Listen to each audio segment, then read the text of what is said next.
আমি জানি না এটা পত্রিকায় বা সবাই এখন টক শুনে বলে কত বিলিয়ন ডলারের প্রজেক্ট এবং মার্কিন প্রশাসন বলছেন, আমি বলি না, মার্কিন প্রশাসন নিজেই বলছেন যে আমি এত টাকা দিলাম, তোমরা কি করলাম? আম জনতা করতে পারে না, করাপ্শন করে এই সারের মতো লোকেরা। আর একটা রাখছিলে সচিব, তারপরে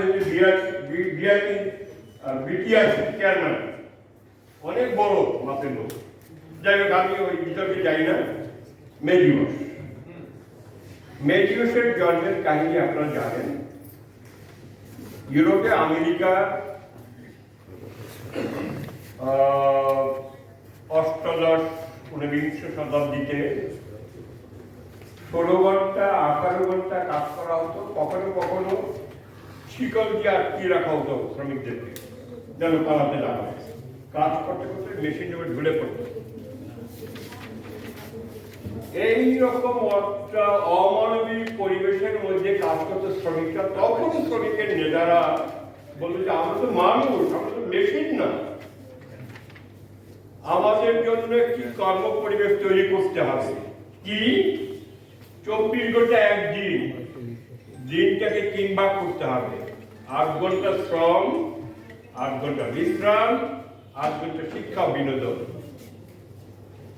1 মে 1886 সাল আমেরিকার মার্কেটের শিকাগো শহরে শ্রমিকদের রক্তক্ষয়ী সংগ্রামের নাম হচ্ছে মে দিবস। আজকে সারা বিশ্বে এই দিবসকে পালন করে, কিন্তু আমেরিকায় কিন্তু সেই দিবসকে পালন হয় না। ওরা করে সেপ্টেম্বরে লেবার ডে। যে দেশে এই মে দিবস তৈরি হলো সেই দিবসে মে দিবস পালন হয় না, আমরা করি, কিন্তু ওরা করে সেপ্টেম্বরে লেবার ডে। এই হচ্ছে বন্ডামি।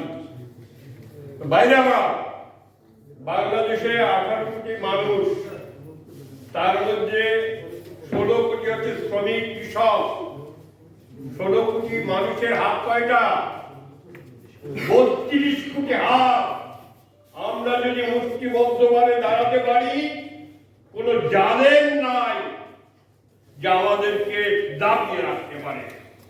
বঙ্গবন্ধু যখন বলেছিলেন আমাদেরকে কেউ দাবিয়ে রাখতে পারবে না, আমি আপনাদের কথা দিলাম, যদি আপনারা ঐক্যবদ্ধ হতে পারেন কেউ আপনাদের দাবিয়ে রাখতে পারবে না।